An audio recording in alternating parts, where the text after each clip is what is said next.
Good morning, dear students. I know you all were waiting for my next lecture for quite long. Thank you so much for the concern shown by all of you. तो आज का lecture हम start करते हैं. आज का lecture है क्रियाकाल पे.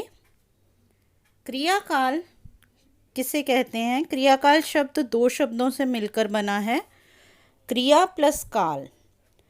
क्रिया शब्द चिकित्सा का पर्याय है. चिकित्सा के लिए क्रिया शब्द यूज़ होता है. चिकित्सा के लिए कहा गया है या क्रिया व्याधि हारिणी सा चिकित्सा निगद्यते. मतलब जिस कार्य से व्याधि का हरण होता है उसे हम चिकित्सा कहते हैं. जिन क्रियाओं से शरीर के विषम हुई धातुओं को सम अवस्था में किया जाता है वही विकारों की चिकित्सा है, वही चिकित्सक का कर्म कहलाता है. काल का अर्थ होता है समय. समय जो है वो नित्यक काल और आवस्थिक काल. काल दो तरह का बताया गया, नित्यक काल और आवस्थिक काल. नित्यक काल होता है ऋतुकाल या संवत्सर रूप, जैसे जो ऋतुएं बताई गई हैं वो नित्यक काल है. आवस्थिक काल अवस्था अनुसार होता है, जैसे आतुर की, रोगी की जो अवस्था है उसके अकॉर्डिंग. यानी कि रोग जो है वो अपनी किस अवस्था में है, रोग की अवस्था के अकॉर्डिंग जो काल होता है उसे हम आवस्थिक काल कहते हैं. इस तरह अगर हम क्रियाकाल की बात करें तो क्रियाकाल क्या हुआ?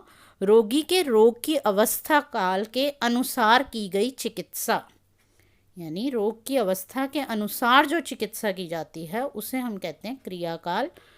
सुश्रुत आचार्य जो हैं रोगों की, उन्होंने बताया कि रोग जो हैं अगर हम ठीक से चिकित्सा करना चाहते हैं तो हमें उसकी अवस्था को जानना बहुत ज़रूरी है. रोग की जो हैं 6 अवस्थाएं बताई गई हैं. स्टूडेंट्स यहाँ जब क्रियाकाल पूछा जाता है तो ऋतुकाल का वर्णन कर देते हैं. ऐसी गलती नहीं करें.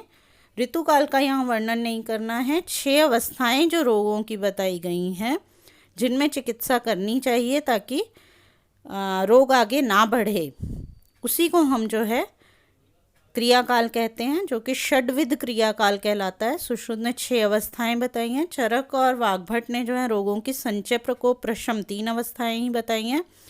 लेकिन सुश्रुत शल्य प्रधान ग्रंथ है, इसलिए जो है उन्होंने, क्योंकि व्याधि का विकास विस्तृत तरीके से बताया है और विस्तृत वर्णन करते हुए ये रोग की 6 अवस्थाएं बताई हैं, जो कि इस प्रकार हैं: संचय, प्रकोप, प्रसर, स्थान संश्रय, व्यक्ति एवं भेद. कहते हैं संचयम च प्रकोपम च प्रसरम स्थान संश्रयम व्यक्तिम भेदम च यो वेत्ति दोषाणाम स भवेत् भिषक. मतलब जो चिकित्सक दोषों की संचय, प्रकोप, प्रसर और स्थान संश्रय अवस्था, साथ ही व्यक्तावस्था और भेदावस्था को जानता है, वही सफल चिकित्सक है. ये सभी रोगों की उत्पत्ति की अवस्थाएं हैं और इन्हीं अवस्थाओं में जितनी जल्दी हम चिकित्सा कर सकते हैं उतनी जल्दी हमें इसकी चिकित्सा करनी चाहिए ताकि रोग आसानी से शांत हो जाए. चरक आचार्य कहते हैं कि यदि हम अपना सुख चाहते हैं तो हमें जो है रोग की तरुण अवस्था में ही उसकी चिकित्सा कर लेनी चाहिए, या हमें पहले से ही दोष बढ़ रहे हैं, संचय अवस्था में जा रहे हैं या कुछ ऐसा हो रहा है तो उसको जो है समझते हुए अपनी रक्षा स्वयं करनी चाहिए. चिकित्सक जो है वो रोग की पहचान कर ले, जितनी जल्दी वृद्ध दोषों का निर्हरण कर लेगा उतनी ही जल्दी विषम दोष जो हैं वो सम होकर व्याधि की प्रक्रिया को अवरुद्ध कर देते हैं. यानी कि रोग जो है वो और आगे नहीं बढ़ता है. कहते हैं संचय अपहृता दोषा लभन्ते ना उत्तरागति ते तु उत्तरासु गतिषु भवन्ति बलवत्तरा. मतलब संचय में ही यदि दोषों का हरण कर लिया जाए, उपचार कर लिया जाए, चिकित्सा कर ली जाए तो वो उत्तर गति को प्राप्त नहीं होते हैं. उनकी उत्तर गति जो है कब होगी? वो बलवान कब होंगे? जब हम उनकी चिकित्सा नहीं करेंगे. क्रियाकाल का महत्व अगर हम देखें तो यही इसका महत्व है. संचय अपहृता दोषा लभन्ते न उत्तरागति ते तो उत्तरासु गतिषु भवन्ति बलवत्तरा। मतलब कि हमें जो है संचय इन अवस्थाओं को क्यों जानना जरूरी है, क्योंकि हमें पहली अवस्था में ही जो है दोषों को सम अवस्था में करने की कोशिश करनी है, ताकि वो अगली अवस्था में ना पहुँचे और ना ही अधिक बलवान हो। इसलिए क्रियाकाल को पढ़ना बहुत ज़रूरी है, समझना बहुत ज़रूरी है। ये 6 अवस्थाएं कौन सी हैं, इन्हें समझना बहुत ज़रूरी है, यही इसका महत्व है। तो अब हम स्टार्ट करते हैं इसकी एक एक करके सभी अवस्थाओं के बारे में। सभी अवस्थाओं को पहले हम समझेंगे ये अवस्था है क्या, फिर वो क्यों उत्पन्न हुई, यानी उसके कारण क्या हैं, और अगर उत्पन्न हो गई तो उसके लक्षण क्या हैं, वो क्या करेगी, और फिर अगर लक्षण जब देख लिए तो अब उसकी चिकित्सा क्या की जाए। तो सबसे पहले स्टार्ट करते हैं संचय अवस्था, जो कि प्रथम क्रियाकाल है। इसके लिए साफ साफ कहा गया कि जो वृद्ध अवस्था में दोष अगर थोड़े भी वृद्ध अवस्था में आ जाते हैं तो वो संचित हो जाते हैं, अपनी ही जगह पे संचित हो जाते हैं। जैसे कि वात का स्थान क्या है, पक्वाशय, पित्त का आम पक्वाशय और कफ का उर। तो वात पक्वाशय में, पित्त आम पक्वाशय के मध्य में और कफ जो है उर में अपने कारणों से सब जब संचित हो जाती है तो ऐसी अवस्था जो है, ऐसी अवस्था में व्याधि उत्पन्न हो जाती है। अब जो है संचय अवस्था का क्या कारण क्या है, वृद्धि हुई क्यों, तो उसके लिए मैं बताऊंगी कि जो हमने ऋतुएं पढ़ी, शिशिर, वसंत, ग्रीष्म, वर्षा, शरद, उसमें हमने पढ़ा हुआ है ये कि चय प्रकोप प्रश्मा वायु ग्रीष्मादिषु त्रिषु वर्षादिषु तु पित्तस्य श्लेष्मण शिशिरादिषु। मतलब क्या है कि वायु जो है वो ग्रीष्म ऋतु में, पित्त जो है वो वर्षा ऋतु में, और शिशिर ऋतु में कफ का संचय हो जाता है। तो अगर हम बात करें कि ऐसा क्यों हुआ, तो ग्रीष्म ऋतु में क्या होता है, ग्रीष्म ऋतु में उष्णता होती है और साथ ही जो है रूक्ष आहार विहार का सेवन कर लिया जाता है। जब हम रूक्ष आहार विहार का सेवन कर लेते हैं तो ऐसी कंडीशन में वात बढ़ जाती है, लेकिन ऋतु की उष्णता के कारण वो वात जो है वो प्रकोपित नहीं होती, बहुत ज़्यादा नहीं बढ़ जाती, अपने स्थान में थोड़ी सी बढ़ती है, लेकिन ऋतु की उष्णता के कारण वो बहुत ज़्यादा वृद्धि को प्राप्त नहीं होती। जैसे ही अगली ऋतु वर्षा ऋतु आती है तो कुछ शीतलता उत्पन्न हो जाती है। ऋतु की शीतलता होती है, वर्षा ऋतु में उष्णता नहीं रह गई तो थोड़ी सी शीतलता हो गई। अब शीतलता के साथ जब रूक्ष आदि आहार विहार कर लिया तो उस टाइम जो है वो प्रकोपित हो जाती है। इसी तरह से अगर पित्त की बात की जाए तो पित्त जो है वो वर्षा ऋतु में संचित होती है, थोड़ी सी बढ़ जाती है। तो क्यों ऐसा होता है, क्योंकि वर्षा ऋतु में थोड़ी शीतलता होती है और तीक्ष्ण गुण वाले आहार विहार का सेवन कर लिया जाता है। कौन से तीक्ष्ण गुण वाले, जैसे स्पाइसी ले लिया हमने और तला हुआ खा लिया, भाई बारिश हो रही है चलो पकोड़े बना लो, चाय पकोड़े लेंगे। तो ऐसा करने से जब हम अपथ्य का सेवन करने लग जाते हैं, ये अपथ्य ही या ऋतु के अनुसार हमने खाना नहीं लिया, तो जब हम ऐसा करते हैं तो पित्त जो है बढ़ने लगती है, लेकिन ऋतु की शीतलता के कारण वह बहुत अधिक प्रकोपित नहीं होती है और संचित अवस्था में अपनी जगह पर ही रहती है। आगे बात आती है कफ की। अब कफ जो है वो शिशिर ऋतु में बढ़ता है, संचित होता है, हल्का सा बढ़ता है। क्यों बढ़ता है, क्योंकि शीतलता तो है ही है शिशिर ऋतु में, साथ ही स्निग्ध गुण वाले हम आहार विहार लेने लग जाते हैं। सर्दियाँ हुई चलो लड्डू बना के खा लेते हैं, चलो घी से बनी ये चीज़, स्निग्ध ऑयली चीज़ें थोड़ी सी हम खाने लग जाते हैं। तो ऐसे में जो है शीतलता के साथ स्निग्ध गुण जब मिल जाता है तो कफ का संचय हो जाता है। संचय हुआ, अब प्रकोप नहीं हुआ है यहाँ पे, क्योंकि प्रकोप अगली ऋतु में, वसंत ऋतु में होगा। अभी मैं आपको बताती हूँ कि क्यों। तो ये कारण है दोषों के संचय होने के। अब दोष जो हैं संचित तो हो गए, तो इनके लक्षण क्या होंगे, ये शरीर में क्या करेंगे, तो इसके लिए कहा गया संचितानाम खलु दोषाणाम स्तब्धपूर्ण कोष्ठता पीतावभासता मंदुष्मता च अंगानाम गौरवम आलस्यम च कारण विद्वेषश्च इति।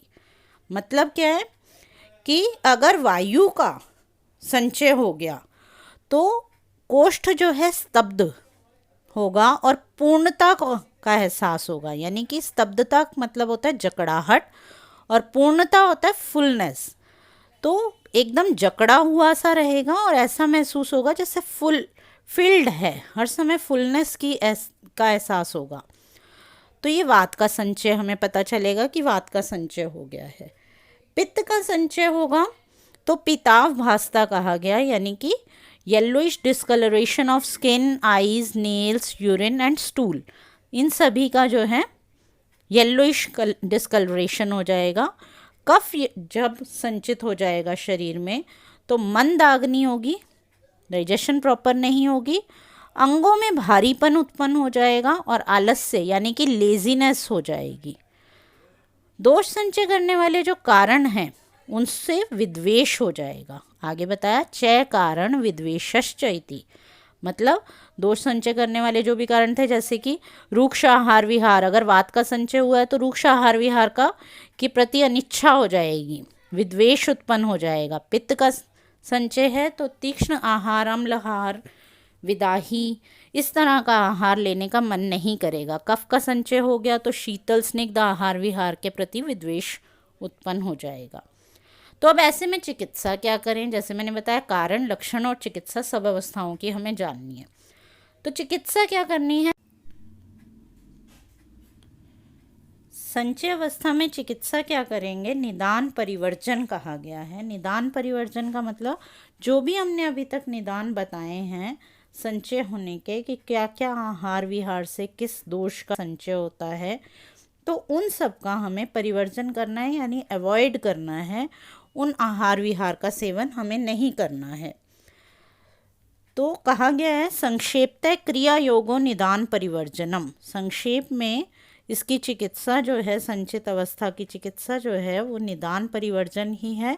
जितने भी वात को बढ़ाने वाले, वात की वृद्धि के कारण बताए गए हैं, जो भी आहार विहार बताया गया है, उसे हमें उस ऋतु के अकॉर्डिंगली सेवन नहीं करना चाहिए। यानी ग्रीष्म ऋतु में उस तरह का आहार नहीं लेना चाहिए जो वात का संचय करे। इसी तरह से वर्षा ऋतु में पित्त का संचय करने वाले आहार विहार का सेवन नहीं करना चाहिए। शिशिर ऋतु में कफ का संचय करने वाले आहार विहार का सेवन नहीं करना चाहिए। तो संचित वात का नाश करने के लिए वात अनुलोमक औषधियों का भी प्रयोग बताया गया है। पित्त संचित हो जाए तो शीतल पानक का प्रयोग करें। श्लेष्मा का संचय हो गया तो उपवास करने के लिए कहा गया है। तो इन चीज़ों का ध्यान रखें। अब अगली आती है प्रकोप अवस्था। इसे हम द्वितीय क्रियाकाल कहते हैं। इसके लिए कहा गया कोपस्तु उन्मार्गामिता। मतलब जब दोष जो हैं वो उन्मार्गामी हो जाते हैं, आगे को बढ़ने के लिए प्रेरित हो जाते हैं कि आगे उन्हें और भी अधिक जो है अब प्रकोप करना है। जैसे बताया गया, ये एक उदाहरण दिया हुआ है कि तालाब का जो जल होता है, जब बहुत अधिक तालाब में जल भर जाता है तो किनारों से बाहर निकलने के लिए तैयार हो जाता है, कोशिश करता है कि वो बाहर निकले। तो जैसे ही बहुत ज़्यादा मात्रा हो जाती है, बहुत वृद्धि हो जाती है, तो अपने स्थान से दोष भी ऐसे ही अन्य स्थान में जाने के लिए तत्पर हो जाते हैं, तैयार हो जाते हैं।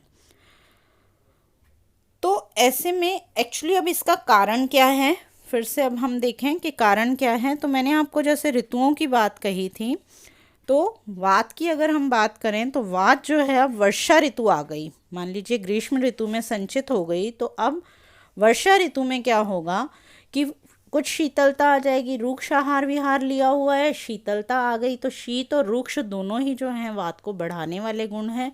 तो ऐसे में वात संचित ना होकर सीधा ही प्रकोपित होने की अवस्था में आ जाती है।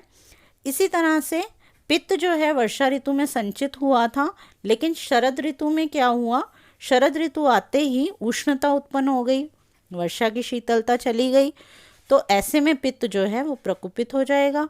और कफ शिशिर ऋतु में जो संचित हुआ था वो अब क्या होगा, हालांकि शीतलता और स्निग्धता थी वहाँ पे शिशिर ऋतु में, लेकिन वो प्रकोपित नहीं हुआ क्योंकि कफ जो है, कफ की क्वालिटी होती है जमने की। तो जब वसंत ऋतु आई तो वसंत ऋतु में जो है उष्णता हो गई, शिशिर ऋतु जितनी शीतलता नहीं रही, तो वसंत ऋतु आते ही कुछ उष्णता हुई तो कफ जो है वो पिघलने लग जाता है।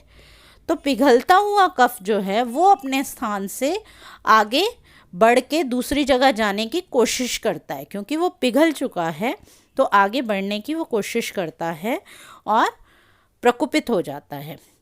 प्रकोप के अन्य कारण भी बताए गए हैं, जैसे मैंने बायोलॉजिकल रिदम जब आपको पढ़ाया था तो मैंने आपको बताया था कि वात जो है वृद्धावस्था में, अपराह्न काल में, दिन का जो अंतिम प्रहर होता है उसे हम अपराह्न कहते हैं, शाम का टाइम, रात्रि का अंतिम प्रहर प्रत्यूषा काल कहलाता है, उसमें भी वात की वृद्धि होती है, और भोजन के एंड में जब डाइजेस्ट हो रहा है, जीर्ण अन्न कहा गया है, जब डाइजेस्ट होते हुए फूड जो है बिल्कुल एंड स्टेज में आता है, तीसरी अवस्था में आता है, तो उस टाइम पे जो है वात का प्रकोप होता है।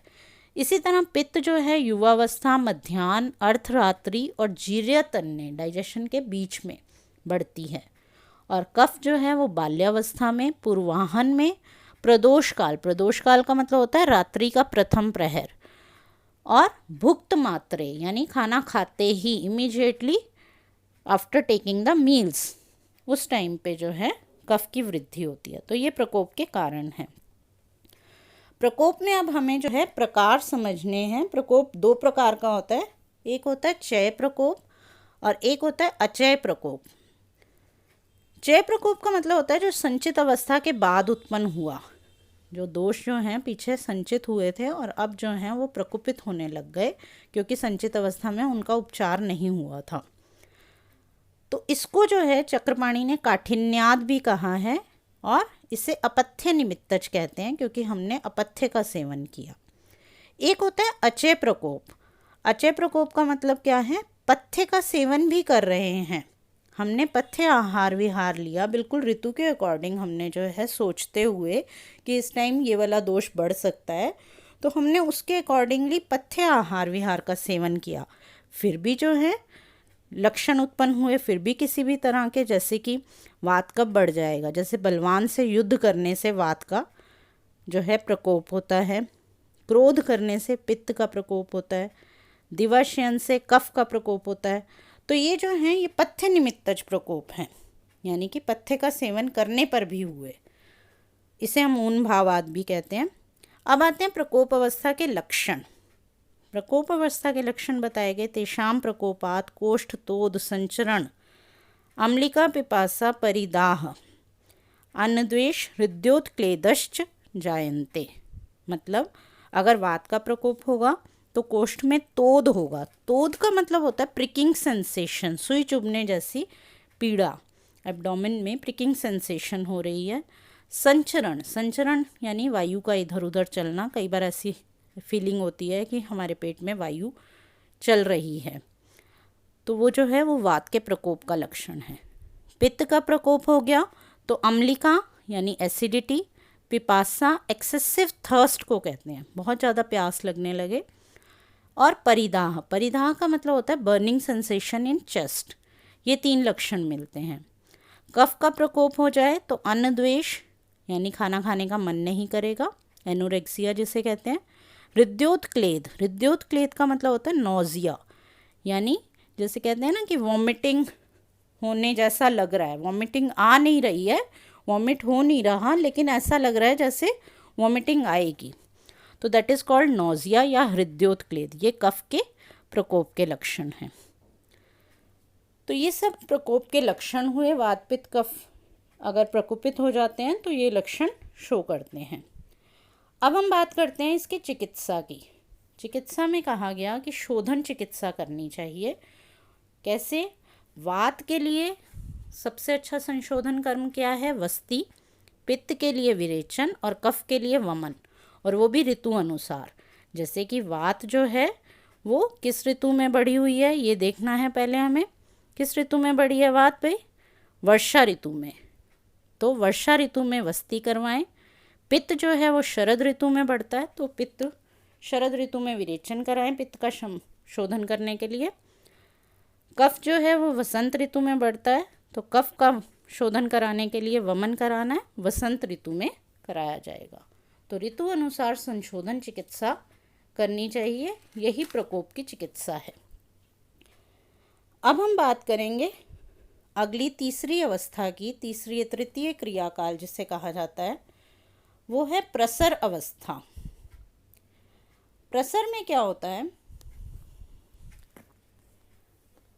प्रकोप अवस्था में जब चिकित्सा नहीं की जाए तो दोष जो हैं वो प्रसरित होने लग जाते हैं। प्रसरित का मतलब क्या है? विमार गमन में चले जाते हैं। जैसे बताया गया, एक एग्जाम्पल दिया गया है कि जिस तरह से जल और पिष्टि में किण्व जो है, किण्व मतलब क्या हुआ कि ईस्ट है। ईस्ट जब जल और पिष्टि को मिलाकर रखने से उसमें किण्वीकरण कर देता है, यानी फर्मेंटेशन कर देता है, तो उसमें उफान उत्पन्न हो जाता है, झाग झाग सा उत्पन्न। आपने देखा होगा कोई चीज़ गीली हो गई, गीले होके, और उसमें जो है ईस्ट का कुछ वो किया जाए तो उसमें क्या होता है? फर्मेंटेशन हो जाती है। ईस्ट की अगर ग्रोथ हो जाए उसमें तो फर्मेंटेशन हो जाती है और उसमें जो है झाग झाग सा उत्पन्न हो जाता है, और वो जो उफान है वो स्पेस ले लेता है। वो जो है जैसे किसी बर्तन में कोई चीज़, आटा है गीला पड़ा हुआ है, और उसमें क्या होगा, कुछ देर बाद अगर ईस्ट की ग्रोथ हो गई, अगर ऐसे ही रखा रहा, फ्रिज में नहीं रखा हमने, और 2 दिन तक अगर पड़ा रहा वो आटा, तो ऐसे में क्या होगा, उस पिष्टि और जल के संयोग में जब ईस्ट की ग्रोथ हो जाएगी तो उसमें जो है उफान उत्पन्न हो जाएगा, और क्या उफान, क्या फुलावट उत्पन्न हो जाएगी। तो वो फूला हुआ जो है, उसी तरह से बताया, ये एग्जाम्पल देते हुए उसी तरह से बताया कि दोष जो हैं वो अब तैयार हैं, प्रकोप अवस्था में वो तैयार थे, तो अब वो जो है दूसरी जगह में विमार गमन कर देते हैं। और वो क्यों करते हैं उसका मैं कारण बताती हूँ आपको। उसका कारण बताया गया, व्यायाम से, अग्नि की तीक्ष्णता से, अहितकर सेवन से और वात वृद्धि से दोष जो हैं वो कोष्ठ से शाखाओं में प्रसर कर जाते हैं। तो क्रियाकाल का जो वर्णन यहाँ पे स्पष्ट किया गया, उसमें साफ साफ ये बताया गया कि दोष जो हैं वो कोष्ठ से शाखाओं में कैसे प्रसरित हुए। अब जो है ये प्रसर की अवस्था में आ गए, यानी कि प्रकोप में भी अगर उसकी चिकित्सा नहीं की गई तो प्रकोपित अवस्था में जब चिकित्सा नहीं की गई तो वो प्रसरित हो गए। प्रसर अवस्था जो है वो 15 प्रकार की बताई गई है। सुश्रुत क्योंकि शल्य प्रधान ग्रंथ है तो सुश्रुत ने रक्त को चौथा दोष माना है। तो रक्त के साथ संयोग करते हुए प्रोबेबिलिटीज़ बताई गई। जैसे हमने जो है वात पित्त कफ के 7 तरह के हमने संयोग पढ़े हैं कि वात है, पित्त है, कफ है, या वो द्वंद्वज रूप में बढ़ जाते हैं, वात पित्त बढ़ा, पित्त कफ बढ़ा, या कफ वात बढ़ा। ऐसे ही जो है सन्निपातज, वात पित्त कफ तीनों ही अगर अपने लक्षण उत्पन्न कर रहे हैं तो हम उसे सन्निपातज व्याधि भी कहते हैं। तो सुश्रुत ने रक्त को भी चौथा दोष माना है, तो इन चारों के साथ प्रोबेबिलिटीज़ 15 बन जाती हैं।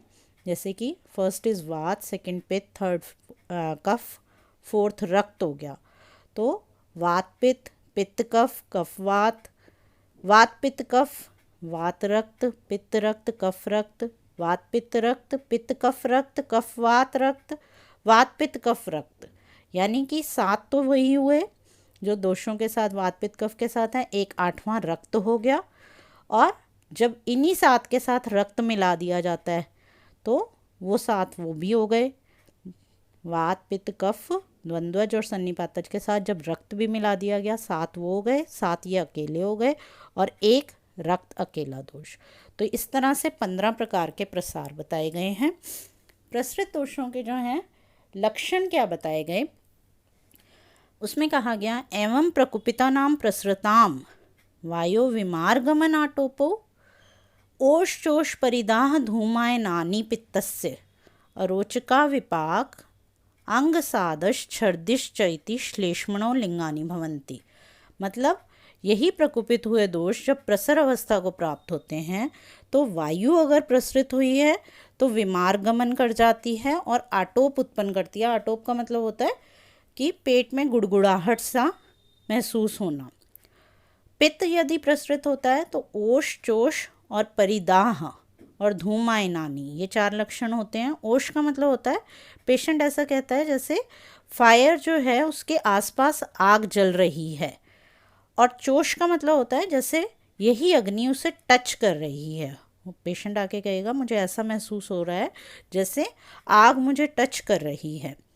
और दाह, परिदाह का मतलब है कि शरीर में जो है जलन, बर्निंग सेंसेशन होना। और धूमायनन का मतलब होता है गले से धुआं निकलना। और कफ का यदि प्रसार हो जाता है तो ऐसे में भोजन में अरुचि होती है, अविपाक होता है। और अंगसाद, अंगसाद का मतलब होता है थकावट होना। और साथ ही छर्दी या वमन, जिसे कि वॉमिटिंग कहते हैं, ये लक्षण मिलते हैं। तो ये जो हैं ये प्रसरित अवस्था के लक्षण हैं। प्रसार की अवस्था में अब चिकित्सा क्या करनी है? चिकित्सा में बताया गया कि वात यदि पित्त के स्थान पर चली गई है तो पित्तवत चिकित्सा करें। पित्त यदि कफ के स्थान पर चला गया है तो कफ की तरह चिकित्सा करें। कफ यदि वात के स्थान पे चली गई है तो वातवत चिकित्सा करें।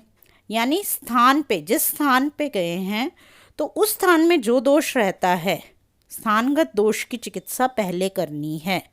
लेकिन साथ ही ये भी बात कही गई कि यदि दोष कोई प्रबल है तो उसका भी ध्यान रखना है। अधिक प्रबल अगर दोष हो तो स्थान दोष की अपेक्षा अधिक प्रबल दोष की चिकित्सा पहले करें, यानी आगंतुक दोष की चिकित्सा पहले करें।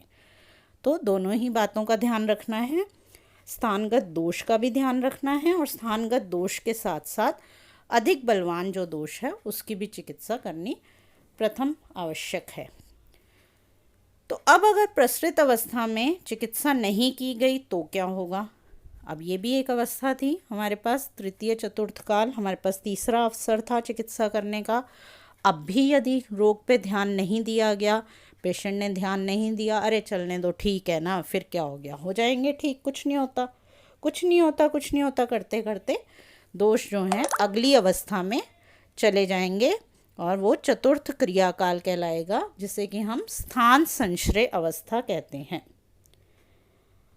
अब इस स्थान संश्रय अवस्था या चतुर्थ क्रियाकाल को स्टेज ऑफ प्री सिम्टम्स भी कहा जाता है या पूर्व रूप अवस्था, क्योंकि इसमें किसी भी रोग के पूर्व रूप दिखाई देते हैं, प्री सिम्टम्स दिखाई देते हैं। और इसे हम दोष दूष्य समूर्छना भी कहते हैं, क्योंकि इस स्टेज पे दोष जो हैं वो दूष्यों के साथ समूर्छित होते हैं। दूष्य क्या होता है? धातुएं। आपको मैंने पहले भी बताया था कि दूष्य जो हैं वो धातुएं हैं। धातुएं यानी टिश्यूज़। टिश्यूज़ में ये एबनॉर्मल क्वांटिटी में वात पित्त कफ जो हैं जाके समूर्छित होके उनको भी दूषित कर देते हैं। खुद तो दोष पहले दूषित हुए ही, एबनॉर्मल कंडीशन में आ ही गए वात और पित्त और कफ, तो ये जो है प्रसार हुए, फैलते हुए, पूरे शरीर में फैलते हुए फिर आगे जाके ये टिश्यूज़ को भी दूषित कर देते हैं। तो इसलिए इसे हम दोष दूष्य समूर्छना कहते हैं। तो ऐसी कंडीशन में लेकिन अभी रोग पूरी तरह से डायग्नोस्टिक स्टेज में नहीं है, सिम्टम्स उसके पूरी तरह से व्यक्त नहीं होते हैं, इसलिए हम इसे पूर्व रूप अवस्था कहते हैं। होता क्या है, ऐसा क्यों हुआ? क्योंकि स्रोतसों में विगुणता उत्पन्न हो गई। मान लीजिए स्रोतस जो है वहाँ पे ऑब्स्ट्रक्शन है किसी चैनल में, वेसल में, जहाँ जहाँ जो है ऑब्स्ट्रक्शन, कंस्ट्रिक्शन या इन्फ्लेमेशन होगी किसी चैनल में, वेसल में, तो वहाँ पे दोष जो हैं इकट्ठे हो जाएंगे और वहीं के जो धातुएं हैं उनको प्रकुपित करेंगे, उन्हीं के अंदर समूर्छना या उनको दूषित करने का काम करेंगे। तो कहा जाता है कुपिता नाम ही दोषाणाम शरीरे परिधावताम यत्र संग ख वैगुण्यात व्याधिस तत्रुपचायते। जहाँ ये ख का मतलब होता है चैनल्स, आकाश अवकाश वाले जितने भी स्रोतस हैं उनमें जहाँ विगुणता मिल जाएगी वहीं पे संग उत्पन्न हो जाएगा, वहीं पे जो है दोष परिधावतम मतलब भागते हुए जा रहे हैं और वहीं पे जो है वो ऑब्स्ट्रक्शन पैदा कर देंगे, इकट्ठे हो जाएंगे, एक्यूमुलेट हो जाएंगे और साथ ही जो है वहाँ पे एक्यूमुलेशन के बाद ऑब्स्ट्रक्शन पैदा कर सकते हैं। तो इसका क्या मतलब हुआ कि स्रोतस, जहाँ भी स्रोतस में विगुणता है वहीं पे जो है दोष दूष्य समूर्छना होगी, वहीं की धातुएं जो हैं वो समूर्छित हो जाएंगी और दूषित हो जाएंगी। यही स्थान संश्रय अवस्था है। इसके लक्षण बताए गए। क्या होते हैं स्थान संश्रय के लक्षण? स्थान संश्रय में मैंने जैसे आपको बताया कि प्री मॉनिटरी साइंस ही दिखाई देते हैं। प्री सिम्टम्स की ये स्टेज है। पूर्व रूपम एव स्थान संश्रय लिंगम, यही कहा गया कि स्थान संश्रय में पूर्व रूप ही लक्षण हैं। जैसे कि अगर जो है कोष्ठ में स्थान हो जाए तो गुल्म, उदर वृद्धि, मंदाग्नि, विसूचिका, प्रवाहिका जैसे रोगों के पूर्व रूप उत्पन्न हो जाएंगे। वस्ती प्रदेश या मूत्राशय में दोषों का स्थान संश्रय हो जाए तो प्रमेह, डायबिटीज़, मूत्रकृच्छ, डिस्यूरिया, मूत्राघात, अश्मरी, रीनल स्टोन जैसे रोगों के पूर्व रूप मिलते हैं। रूप नहीं मिल रहे, लक्षण अभी भी नहीं मिल रहे हैं, पूर्व रूप अवस्था है ये। ग्रीवा के ऊर्ध्व भाग में अगर स्थान संश्रय हो जाए तो मन्यास्तंभ, हनुस्तंभ, कर्ण, शूल, अक्षिपाक जैसे ऊर्ध्व जत्रुगत रोगों के पूर्व रूप मिलेंगे।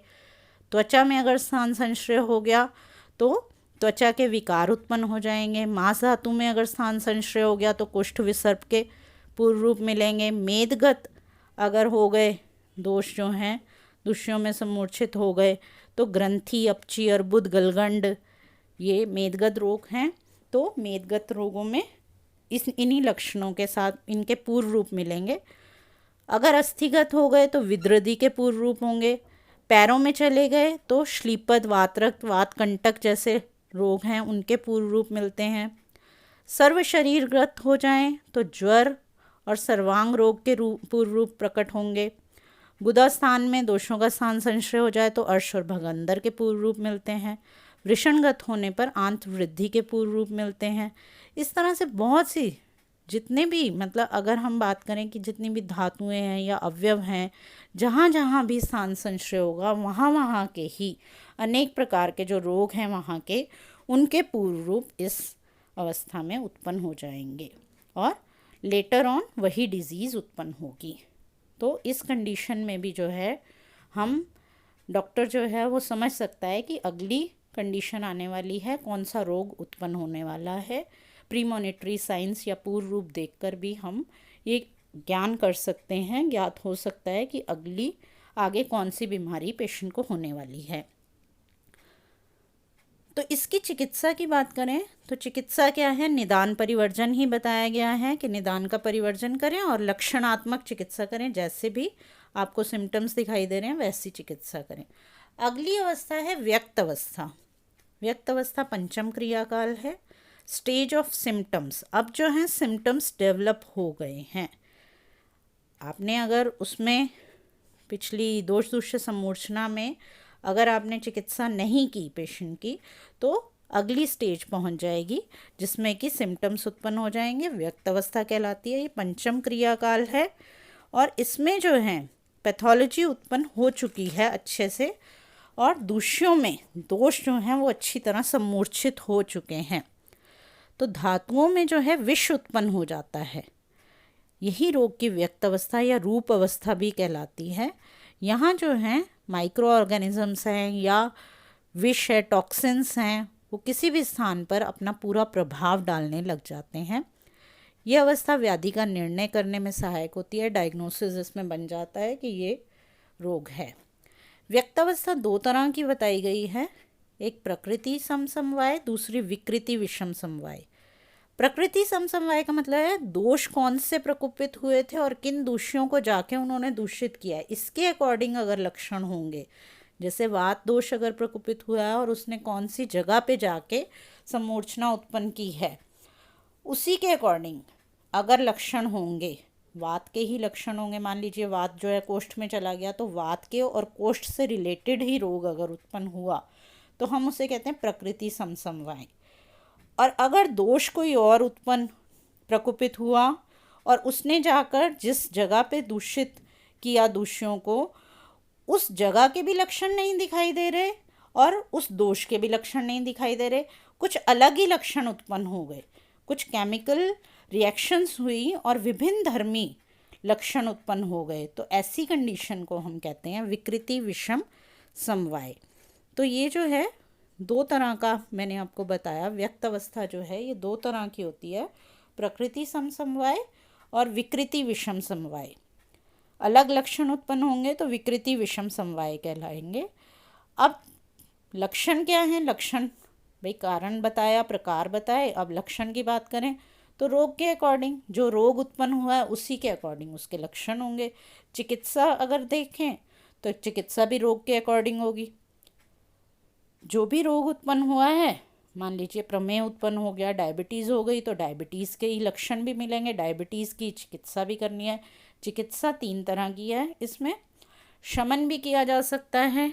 शमन मतलब आपने मेडिसिन भी दे सकते हैं आप, शोधन चिकित्सा की जा सकती है, शल्य चिकित्सा भी करनी पड़ जाती है कई बार, मान लीजिए रीनल स्टोन है या कुछ है तो सर्जरी भी होती है। तो 3 तरह की चिकित्सा है व्यक्त अवस्था में, शमन, शोधन और शल्य चिकित्सा। अब यदि इस स्टेज में भी चिकित्सा नहीं की गई, बीमारी बढ़ती चली जाएगी, डायबिटीज़ है पेशेंट को और वो आगे बढ़ता चला जाएगा, ट्रीटमेंट ले नहीं रहा पेशेंट। स्टोन है वो और आगे बढ़ता चला जाएगा, किडनी फेलियर की तरफ चला जाएगा। स्टोन मान लीजिए ऑब्स्ट्रक्शन हो गई, यूरेटर में फंस गया, पीछे बैक फ्लो करेगा, किडनी जो है फेलियर की तरफ चली जाएगी। तो अगली कंडीशन, अगर हमने व्यक्त अवस्था में भी चिकित्सा नहीं की तो ऐसे में अगली कंडीशन होती है भेद अवस्था। भेद अवस्था स्टेज ऑफ कॉम्प्लिकेशन कहलाती है, ये 6ठी क्रियाकाल है और इसे व्रण अवस्था भी कहते हैं या इसे हम धातु पाक अवस्था भी कहते हैं। इसमें क्या होगा, धातुओं का पाक हो जाता है।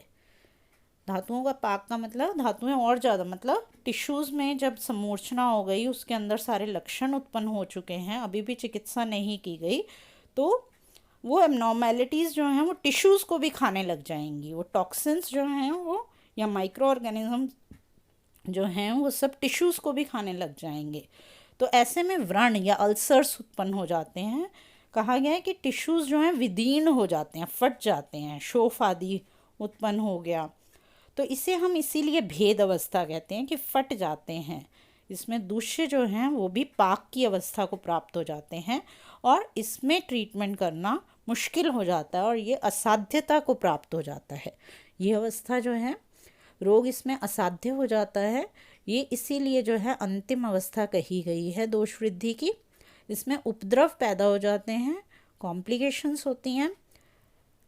यदि हम इसमें भी ध्यान ना दें, अभी भी रोग जो हैं जीर्ण हो गए, क्रॉनिक अवस्था में आ गए हैं, क्रॉनिक कंडीशन है, गंभीर अवस्था हो गई है, अगर तब भी ध्यान नहीं दिया तो अरिष्ट लक्षण उत्पन्न हो जाते हैं।